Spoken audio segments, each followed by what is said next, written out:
다시 의의 옷을 입혀주시고 하나님의 자녀로 삼아주시니 은혜에 감사드립니다. 아버지 하나님, 창조의 기념일 하나님의 보좌 앞에 나와 영광의 주님을 찬양하고 경배합니다.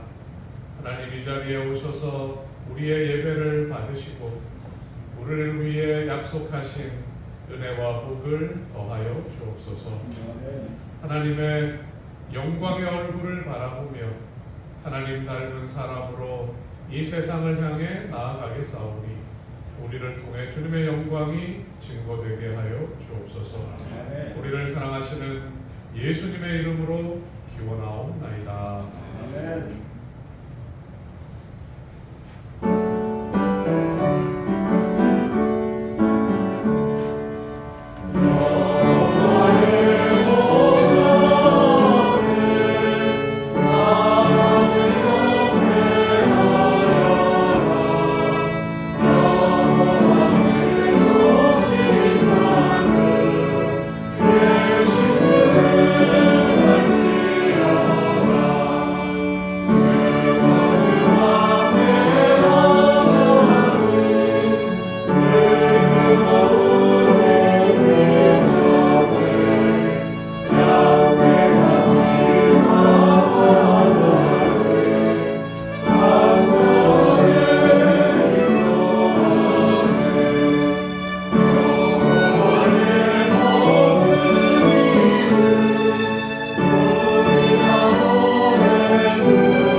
내 속사람으로는 하나님의 법을 즐거워하되 내 지체 속에 다른 한 법이 내 마음의 법과 싸워 내 지체 속에 있는 죄의 법으로 나를 사로잡는 것을 보는도다.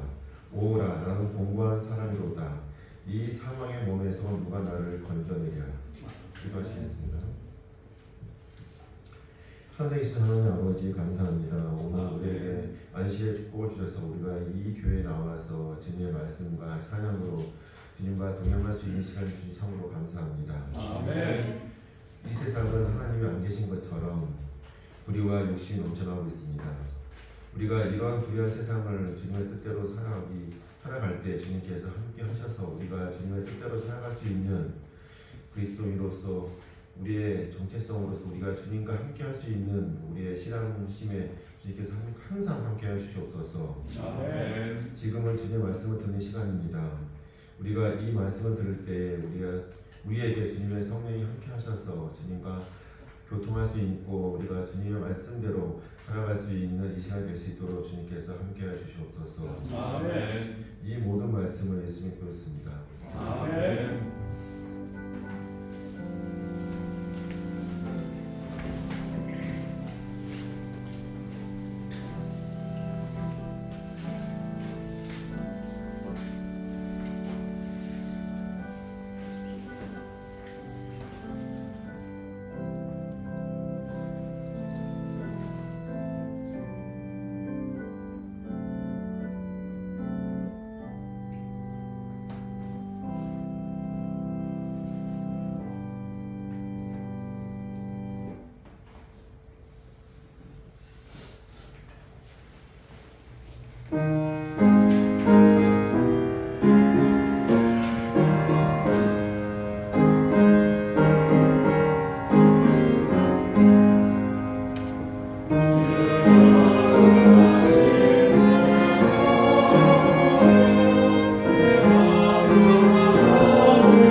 설 명절을 앞두고 있는 안식일인데요. 네, 다가오는 명절 고향 가시는 길, 돌아오시는 길 평안하시기를 하나님께서 성도님들 가정마다 큰 은혜와 복을 주시기를 바라겠습니다. 네, 오늘 설 명절을 앞두고 여집사님들이 만두 빚기 뭐라고 해야 되지? 만두 빚기를 한다고 합니다. 오늘 식사 후에 만두 빚고 또 쪄서 먹고 가정별로 또 가져갈 수 있도록 준비를 한다고 합니다. 함께 정답게 사랑과 우정을 나누게 되시기를 바라겠습니다. 중학교, 고등학교, 대학교를 졸업하는 학생들이 있는데요. 축하드리고 이미 졸업식을 한 학생들도 있습니다. 우리 나연이, 또 준서, 시우, 윤서, 호건이, 진현이 이런 학생들이 중학교, 고등학교, 대학교를 졸업합니다. 혹시 이 자리에 있는 친구들 잠깐 자리에서 좀 일어나 주시겠습니까? 시우 좀 일어나 주시고 윤서도 일어나 주시고 네, 그동안 수고 많았고 앞길에 하나님의 축복이 함께 할 수 있도록 우리 축하의 박수를 좀 드리겠습니다. 자리에 앉으시고 다음 주 수요일 날 친구들이 졸업식을 하는데요. 동시에 진행돼서 학생 전도사님이랑 제가 좀 나눠서 가가지고 교인들을 대신해서 축하를 전하도록 하겠습니다. 우리 졸업생들을 위해서 잠깐 성경절을 하나 읽고 기도하도록 하겠습니다. 누구든지 내 연소함을 업신여기지 못하게 하고 오직 말과 행실과 사랑과 믿음과 정절에 있어서 믿는 자의 본이 되어 디모데전서 4장 12절입니다.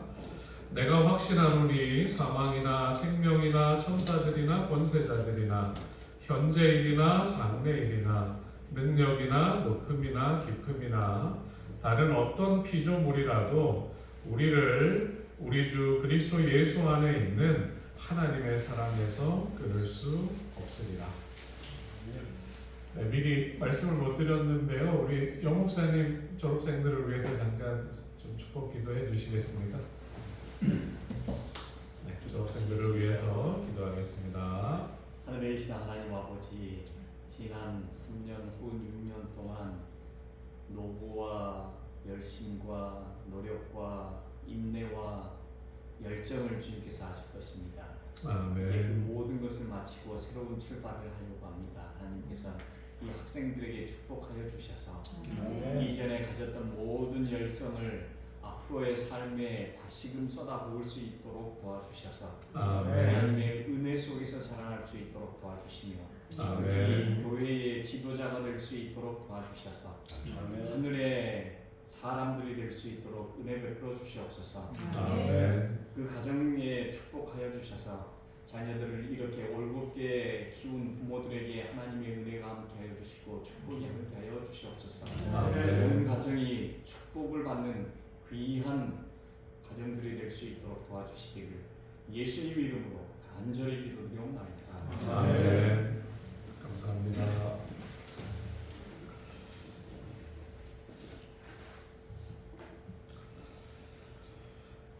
네, 오늘은 로마서 7장을 본문으로 누가 나를 건져내랴 그런 제목으로 은혜를 나누도록 하겠습니다. 그 만화에 가끔 등장하는 장면이 주인공이 어떤 중요한 결정을 해야 할 때 한쪽에는 천사가 한쪽에는 악마가 주인공 옆에 있습니다. 옆에서 이제 양심에 따라서 혹은 사랑하는 사람을 위해서 바른 결정을 하라고 천사가 얘기하면 옆에 있는 악마는 아니다. 그럴 거 없다. 네가 좋아하는 대로 하고 싶은 대로 하라고 얘기하는 모습을 많이 보셨을 것입니다. 그 북미주의 체로키 인디언들에게 전해오는 유명한 이야기가 있습니다. 그 할아버지가 손주들에게 계속 전해주면서 지금까지 전해온 이야기인데 두 마리 늑대에 관한 이야기입니다. 우리 마음에는 두 마리 늑대가 살고 있는데 둘이 항상 싸워요. 한 마리는 악함을 표현하는 화를 내거나 질투하거나 욕심을 부리거나 후회하거나 열등감이나 헛된 자존심, 우리 마음에 악한 감정을 일으키는 늑대이고, 다른 한 마리는 사랑, 희망, 평온함, 겸손, 친절, 기쁨, 선한 감정을 일으키는 늑대라고 합니다. 할아버지가 이 이야기를 손주에게 해주고 나서 물어요. 아이야, 너는 내 마음속에 두 마리 늑대 중에 어느 늑대가 이겼으면 좋겠니? 아이가 곰곰이 생각을 합니다. 착한 늑대가 이겼으면 좋겠어요. 그러면 할아버지가 그렇지, 대부분 착한 늑대가 이겼으면 좋겠다고 생각하지. 그런데 말이야, 진짜 이기는 늑대는 따로 있단다. 어떤 늑대인가요? 바로 내가 먹이를 주는 늑대가 이긴단다. 할아버지가 그렇게 이야기를 합니다. 로마서 7장은 예수님과 합하여 우리가 죄에 대하여 죽었고, 예수님의 부활과 합하여 이제 의의 열매, 거룩함, 하나님의 품성을 닮아가라고 말하는 6장의 말씀. 그리고 우리가 이제 8장으로 넘어가면 그 모든 문제를 해결하고 예수 그리스도 안에서 누리는 장엄한 승리의 노래가 펼쳐집니다. 그 중간에 이제 7장이 있습니다. 로마서 7장이 있는데, 내 자아를 십자가에 못 박았고 예수님을 내 마음에 모시고 그리스도인으로 살아가기로 했지만, 우리가 그 승리의 노래를 부르기 전까지 우리의 마음에는 계속되는 투쟁이 있습니다. 우리 마음에 고민이 있고 갈등이 있고 때때로 잘못된 선택을 하기도 합니다. 여러분들은 여러분 마음의 두 마리 늑대 중에 누가 이기기를 원하십니까? 루스벨의 정신을 닮은 이기적인, 성경적으로 얘기할 때 이기적인 옛 자아가 이기기를 원하십니까? 아니면 예수 그리스도의 사랑과 희생을 닮은 예수님 안에서 새로운 피조물로 태어난 새 자아가 이기기를 원하십니까? 이 문제에 대해서 사도 바울의 진솔한 고백, 그 고백이 로마서 7장에 기록되어 있는데, 우리가 이 7장을 함께 보면서 우리에게 말씀하시는 하나님의 음성을 듣도록 하겠습니다. 자, 7장 6절 같이 한번 읽어보겠습니다. 이제는 시작. 이제는 우리가 얽매였던 것에 대하여 죽었으므로 율법에서 벗어났으니, 이러므로 우리가 영의 새로운 것으로 섬길 것이요 율법 조문에 묵은 것으로 아니할지니라. 사도 바울이 6장에 이어서 7장을 말하면서 남편과 아내의 비유를 들어서 사람과 율법의 관계, 또 사람과 죄와의 관계를 설명하고 있습니다. 모세오경과 유대인들의 전통에 의하면 남자와 여자가 신성한 결혼을 하면 둘은 헤어질 수가 없어요. 예수님께서 설명하실 때에 음행한 연고 외에 아내를 버리면 그 아내로 간음하게 한 것이고 너도 간음한 것이다, 그렇게 얘기하셨던 것처럼 갈라서지 못합니다. 그나마 그런 일이 생겨도 그 당시에 남편이 이 요구를 할 수 있지만 여자는 어떤 요구도 할 수 없었습니다. 자, 2절부터 있는 말씀을 같이 한번 읽어보겠습니다. 남편 있는 시작. 남편 있는 여인이 그 남편 생전에는 법으로 그에게 매인바 되나 만일 그 남편이 죽으면 남편의 법에서 벗어나느니라.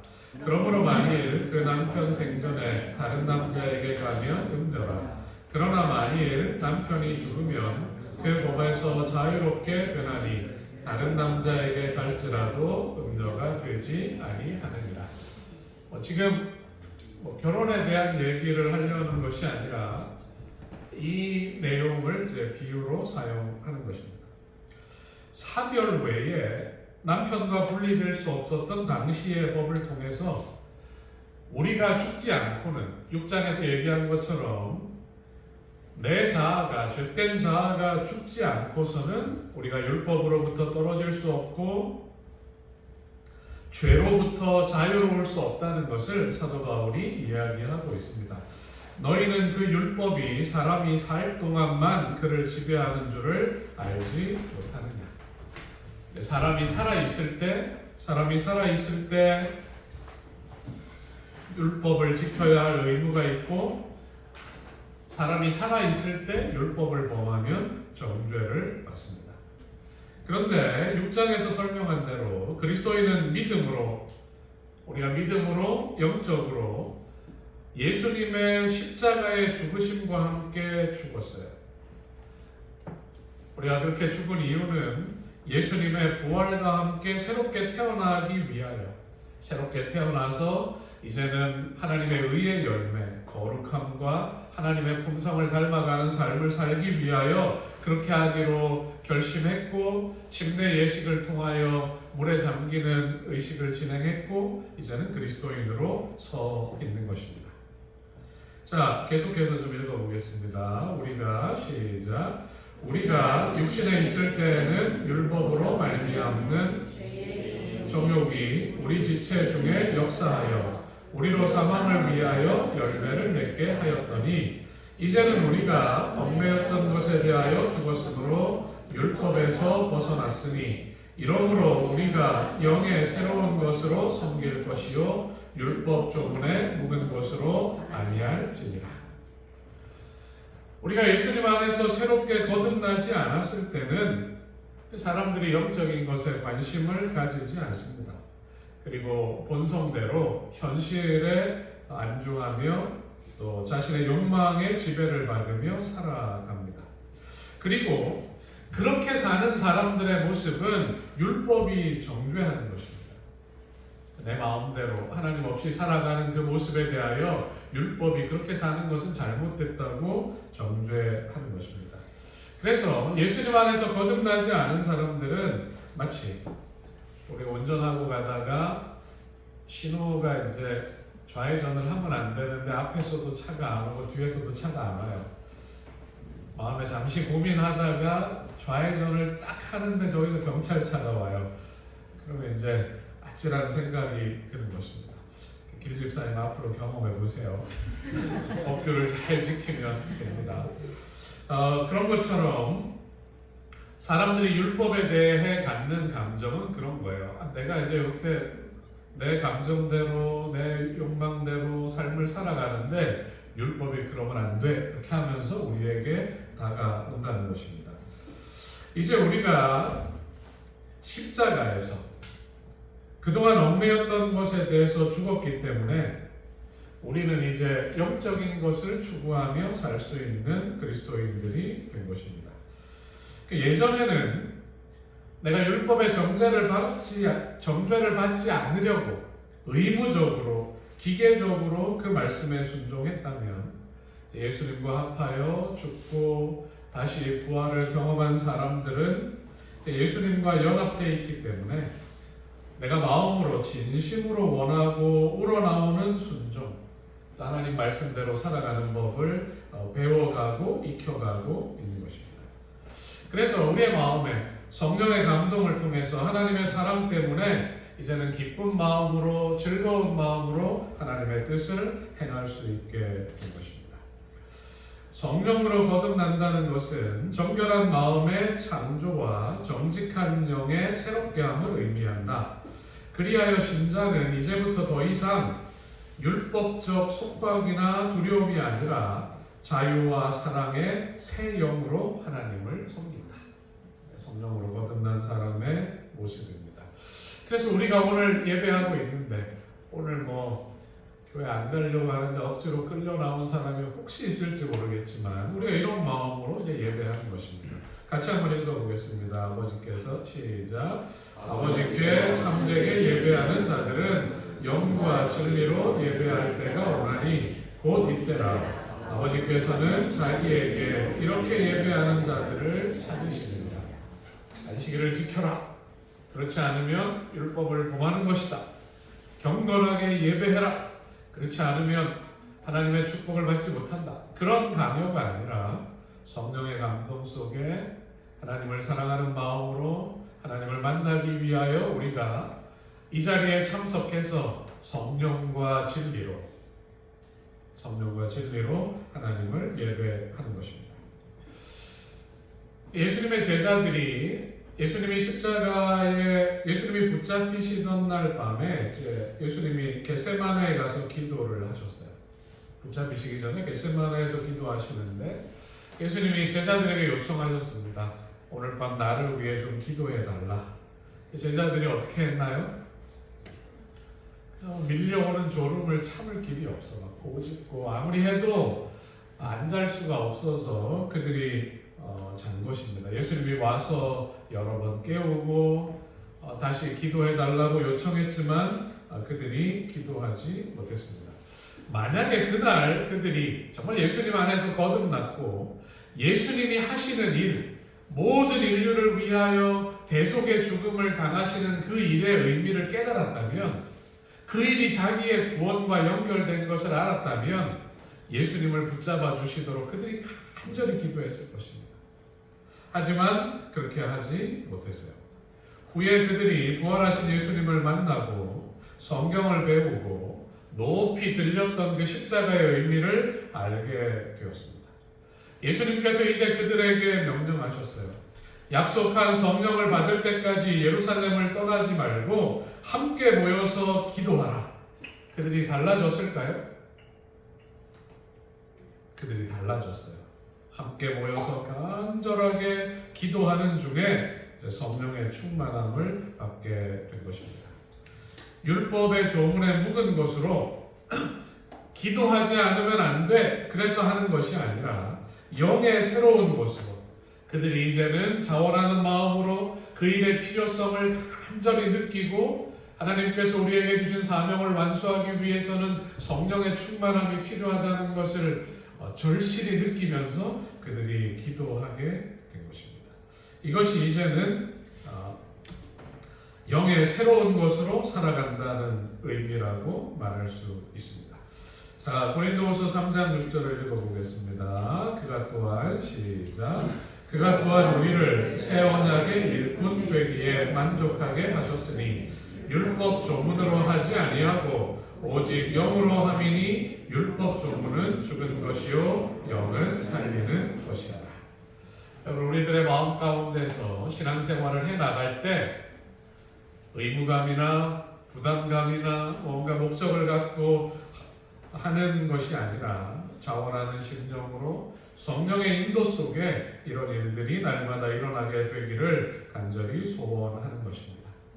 우리는 예수님과 합하여 십자가에 죽었어요. 그리고 예수님과 합하여 장사 지낸 바 되었고 그분과 연합하여 다시 영원한 생명으로 부활한 사람들입니다.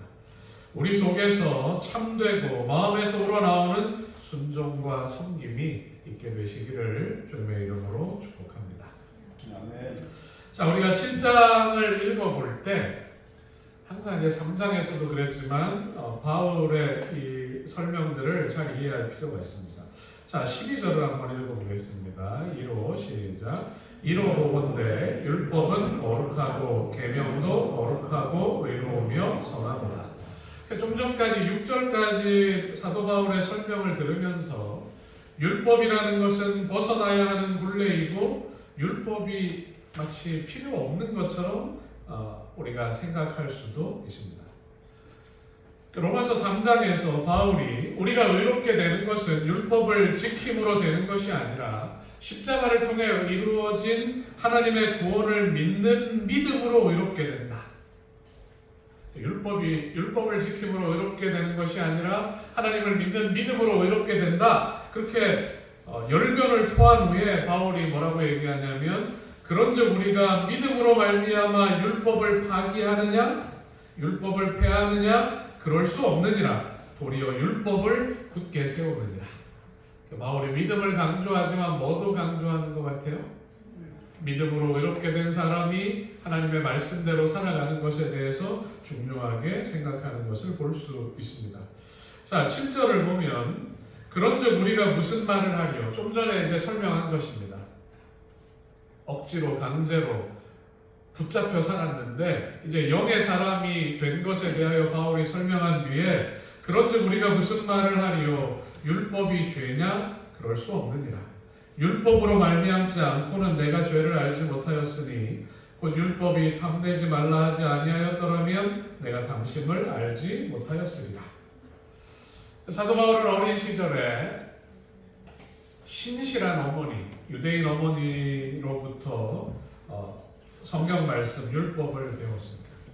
그리고 그가 12살 때 예루살렘으로 유학을 가서 가장 뛰어난 율법학자요 바리새인인 가말리엘 문화에서 엄격한 율법 교육을 받았어요. 바울은 항상 스스로 율법을 잘 안다고 생각했습니다. 빌립보서 3장을 보면 바울이 율법에 대하여 가지고 있던 자부심을 우리가 읽을 수 있어요. 실제로 바울은 자기가 율법에 대해서 잘 안다고 생각했지만 후에 로마서를 기록하는 이 즈음에 바울은 그때 내가 율법을 제대로 안 것이 아니었다, 제대로 깨닫지 못한 시절이었다고 말하고 있습니다. 율법의 의미를 제대로 깨닫지 못했기 때문에 내가 자신만만했고 스스로 율법으로는 흠이 없다고 생각했고 율법을 범하는 사람들을 정죄했고 율법과 구약의 모든 권위를 무너뜨리란다고 생각하는 예수를 따르는 사람들을 핍박하고 죽이기까지 했다. 그것이 사도 바울의 고백입니다. 그가 자신만만하게 살던 어느 날, 그가 다메섹으로 그리스도인들을 붙잡으러 가던 그날, 생명에 이르게 하는 계명이 그의 마음 가운데 다시 다가오게 된 것입니다. 그가 예수님을 만났고 예수님의 십자가의 의미를 깨닫고 나서 죄의 본질을 깊이 느끼게 되는 것입니다. 그 죄의 본질을 깨닫고 나서 율법의 의미를 더 잘 이해하게 되는 것입니다. 그가 이 모든 것을 깨달은 것이 예수 그리스도와의 만남 이유입니다. 나는 죄가 없다고 생각했지만, 나는 흠이 없다고 생각했지만 하나님의 아들의 그 처절한 죽으심을 볼 때에 내 속에 있었던 나를 죽이는 그 죄의 흉악성을 그가 느끼게 된 것입니다. 그때 죄가 얼마나 크게 느껴졌는지 마치 죄가 다시 살아나는 것 같은 무서움과 함께 자신의 비참함을 느끼는 것입니다. 바울이 얼마나 당당했겠어요.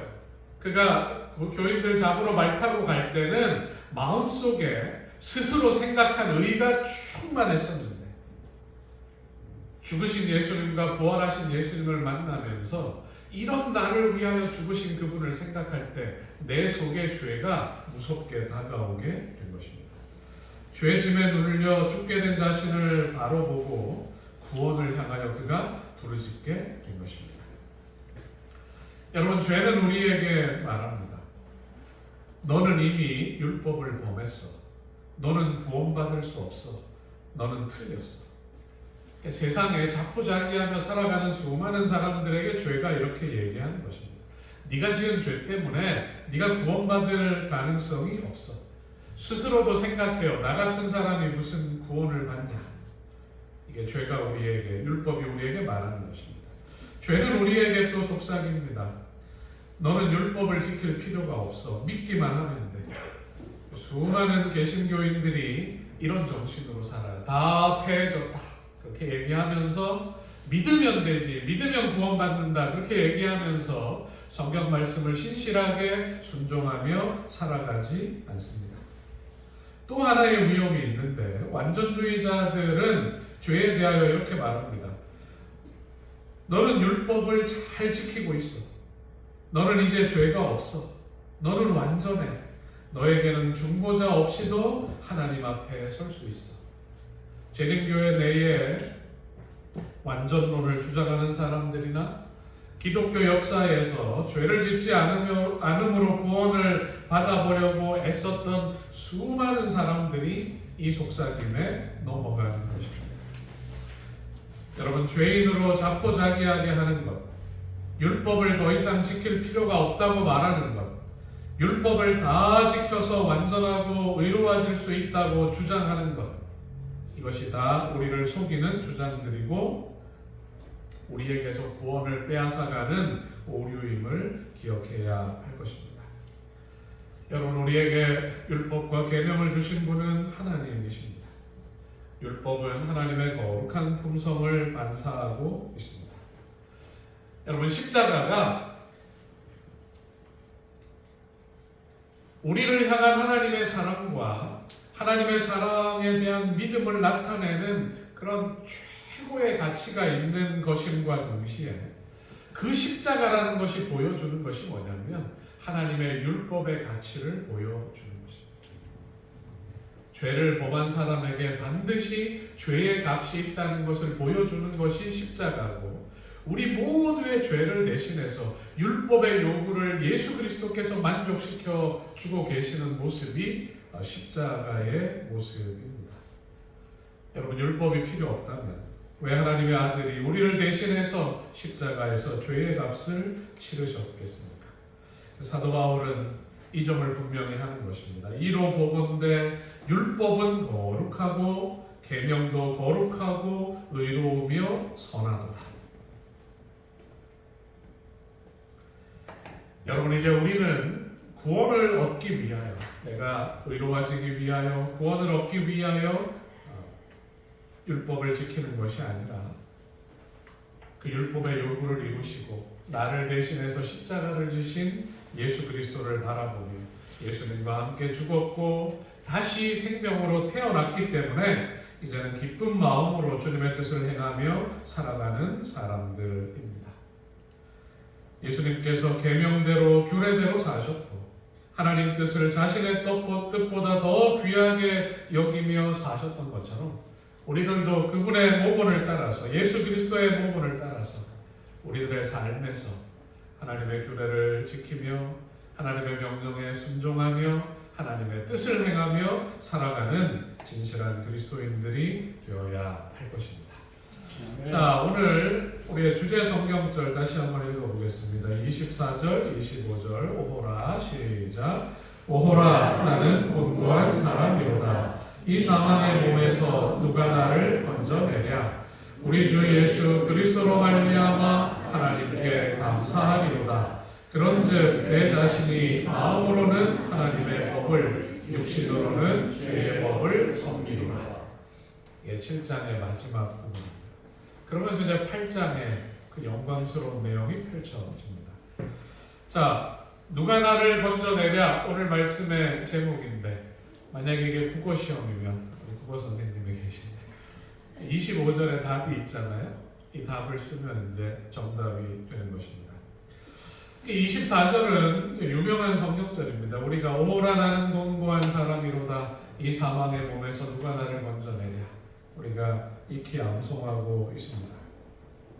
2000년 전에 가장 성실하게 복음을 전하며 진실하게 살았던 그 사도 바울의 솔직한 고백이에요. 신앙생활을 하면서 믿음을 잘 지키며 살던 그의 마음속에도 나는 곤고한 사람이다. 영적으로 살아있기 위해서 바울이 경험한 고뇌와 투쟁, 고뇌와 투쟁은 믿음을 지키며 오늘을 살아가는 우리들에게도 바울도 그런 고민과 고뇌, 투쟁 가운데 그의 믿음을 지키며 살아갔구나. 내 모습이 왜 이런지 몰라. 이렇게 생각하고 사는 우리들에게 위로와 용기가 되는 것입니다. 이 문제에 대한 명쾌한 대답이 예수 그리스도의 복음만이 승리와 구원을 가져다 줄 수 있다. 그 내용이 이제 8장에 펼쳐지는 것입니다. 분명히 각 그리스도인은 회심과 거듭남 후에도 격렬한 투쟁이 계속된다는 것을 자신의 경험을 통해 인정할 수 있다. 여러분 그렇게 인정하십니까? 장로가 된 뒤에도, 집사가 된 뒤에도, 목회를 하면서도 우리의 마음 가운데 이런 투쟁들이 있다는 것을 우리가 인정하는 것입니다. 사도 바울의 생애는 자아와 더불어 끊임없이 싸우는 생애였다. 날마다 그의 뜻과 욕망은 하나님의 뜻과 의무에 반대되었다. 바울의 투쟁의 실상은 내가 내 몸을 쳐 복종하게 함은 내가 남에게 전파한 후 자기가 도리어 버림이 될까 두려워함이로다는 그의 말에 나타나 있다. 내가 예수 그리스도를 증거하고 십자가를 증거하고 구원과 복음에 대해서는 말하지만 내가 그 감격 속에 살지만 내 마음속에서 계속 일어나는 그런 죄 때문에 내가 복음은 다 전파하고 나는 구원 못 받으면 어떡하나, 그런 염려가 누구에게도 있었다고요? 바울에게도 있었다는 것입니다.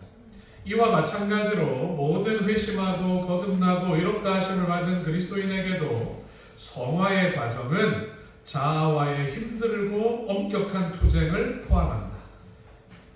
그리스도에게 가까이 나아갈수록 더 분명히 죄의 쉼이 죄됨을 분별하게 되며 더 열렬하게 우리 본성의 죄됨을 고백하게 될 것이다. 이것이 이 땅에서 우리가 살아가는 동안 신앙생활을 하면서 믿음이 자라갈수록, 신앙의 연조가 깊어질수록, 예수님을 알아갈수록 우리의 마음에서 나의 죄된 자아를 바라보며 투쟁하는 일들이 계속되는 것입니다. 바울의 고백이에요. 나는 내가 원하는 것이 아니라 미워하고 있는 것을 행할 때가 너무 많다. 만약 내가 그렇게 한다면 그것은 내가 아니라 내 속에 거하는 죄다. 내가 선한 것을 하고 싶지만 그것보다 먼저 악한 것이 나와서 내가 괴롭다. 내 마음은 하나님의 법을 즐거워하지만 내 몸은 죄의 법에 사로잡혀 있다. 이것이 로마서 7장 14절부터 23절까지 바울의 고백입니다. 그 고백을 하고 나서 바울이 이렇게 외치는 것입니다. 오호라, 나는 곤고한 사람이로다. 이 사망의 몸에서 누가 나를 건져내랴. 나는 참으로 비참한 사람입니다. 절망적인 외침처럼 들리지만 이 사실을 깨달은 사람은 이곳에서 나를 건져줄 누군가를 찾고 그분에게 의지하게 되는 것입니다. 이 절망 중에 헤어나오지 못하는 것이 아니라 이런 상태를 경험하게 되었지만, 이런 마음의 경험이지만 그 고통에서 해방시켜줄 구원의 길이 있음을 바울이 바로 이야기하는 것입니다. 자, 25절 같이 한번 읽어보겠습니다. 우리 주 시작. 우리 주 예수 그리스도로 말미암아 하나님께 감사하리로다. 그런즉 내 마음이 마음으로는 하나님의 법을, 육신으로는 죄의 법을 섬기노라. 이 문제에 대하여 나 스스로 해결할 수 없지만 우리 주 예수 그리스도, 나를 사랑하셔서 당신의 아들을 선물로 주신 하나님 아버지께 내가 감사한다. 비록 나는 마음으로는 하나님의 법을 따르고자 열망하지만 육신으로는 죄의 법을 섬길 때가 있지만 예수 그리스도의 보혈은 나를 정결케 하셨고 이제 나는 그분 안에서 의의 열매를 맺으며 살고자 하는 열망 중에 살아간다. 이것이 그리스도인의 삶입니다. 바울의 고백이고 우리 모두의 고백입니다. 여러분, 율법이 우리를 구원에 이르게 할 수는 없습니다. 우리의 양심이 우리를 거듭나게 할 수는 없습니다.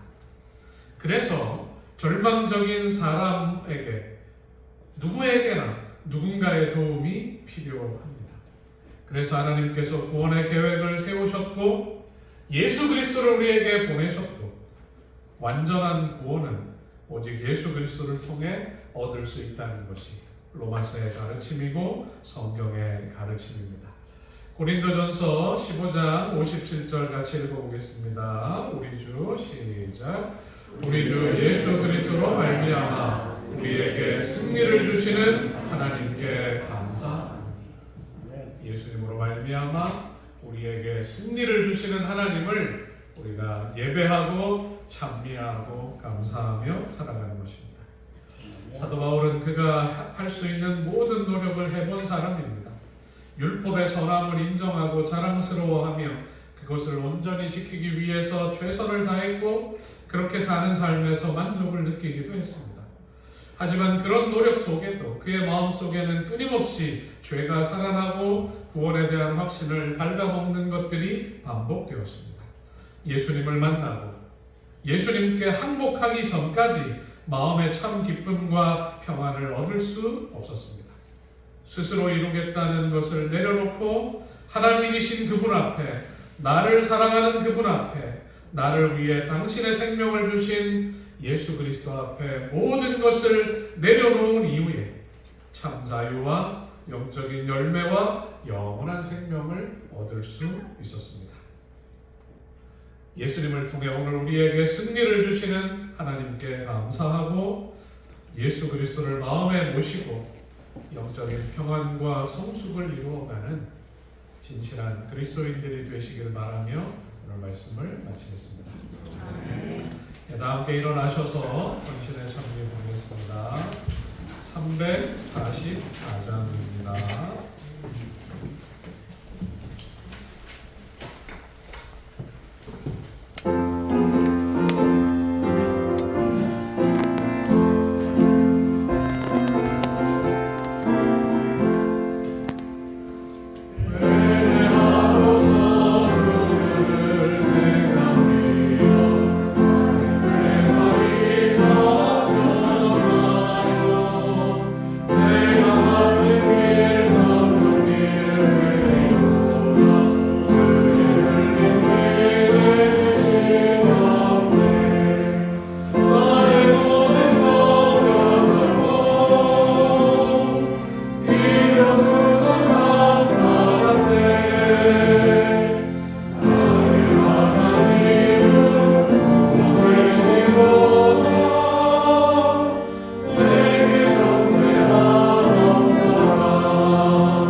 은혜로우신 아버지 하나님, 율법을 지키며 의를 이루며 온전한 삶을 살기 위해 몸부림쳤던 사도 바울이 여전히 그의 마음에 자신이 원하지 않는 죄들이 일어나는 것을 보며 괴로워하다가 그의 앞에 부활하셔서 나타나신 영광스러운 예수 그리스도를 만나고 그분 안에서 이루어진 온전한 구원을 경험한 후에 교회를 향하여, 성도들을 향하여, 우리를 향하여 증거하는 구원의 기별을 듣게 하셔서 감사합니다. 하나님, 믿음 생활을 시작한 지 오래되었지만 여전히 우리의 모습이 하나님의 온전한 품성을 다 이루지 못했음을 고백합니다. 하지만 이런 우리를 위하여 예수 그리스도께서 십자가에서 죽으셨고 나를 대신하여 죽으셨고 다시 살아나셨음을 믿습니다. 나의 모든 허물과 죄가 십자가에 못 박혔고 나의 옛 자아가 죽었고 이제는 내 속에 예수 그리스도가 살아계심을 고백합니다. 죄의 유혹이 몰려올 때마다, 내 본성의 죄가 밀려올 때마다 나는 죽었노라 말하게 하시고 내 속에 예수가 살았노라 말하게 하시고 예수님을 힘입어 승리하는 삶을 살아가게 하여 주옵소서. 하나님, 예수님 닮은 우리의 아름다운 모습을 통하여 하나님의 말씀과 율법의 아름다움을 증거하게 하여 주시고 인류를 향한, 우리를 향한 하나님의 사랑과 구원의 뜻을 나타내는 사람들로 살아가게 하여 주옵소서. 주님, 넘어지는 경험보다는 일어나는 경험, 예수 그리스도를 붙잡는 경험, 예수님 때문에 승리하는 경험이 우리 생활에, 우리 삶 속에 넘쳐날 수 있도록 성령으로 우리를 인도하여 주옵소서. 주님, 하나님께서 베풀어 주신 은혜와 구원에 감사하는 마음으로 11조와 헌물 속에 우리의 몸과 마음을 담아 하나님께 올립니다. 주님, 우리의 예물을 흠양하여 주시고 이 귀한 예물들이 하나님의 영광을 드러내고 영혼을 살리고 교회를 부흥시키는 일에 유익하게 사용될 수 있도록 축복하여 주옵소서. 드린 손길들 가정가정마다 하나님 필요를 살펴주시고 넉넉히 채워주시고 하나님의 축복을 나누는 가정들이 되게 하여 주옵소서. 이제는 우리 주 아버지 하나님의 무한하신 사랑과 예수 그리스도의 구원하시는 은혜와 성령의 감화 감동하심이 예수님과 함께 살아난 새 심령으로 하나님의 거룩한 품성을 닮아가기로 결심한 사랑하는 주의 성도들 위해 이제로부터 영원토록 함께 있을지어다. 아멘.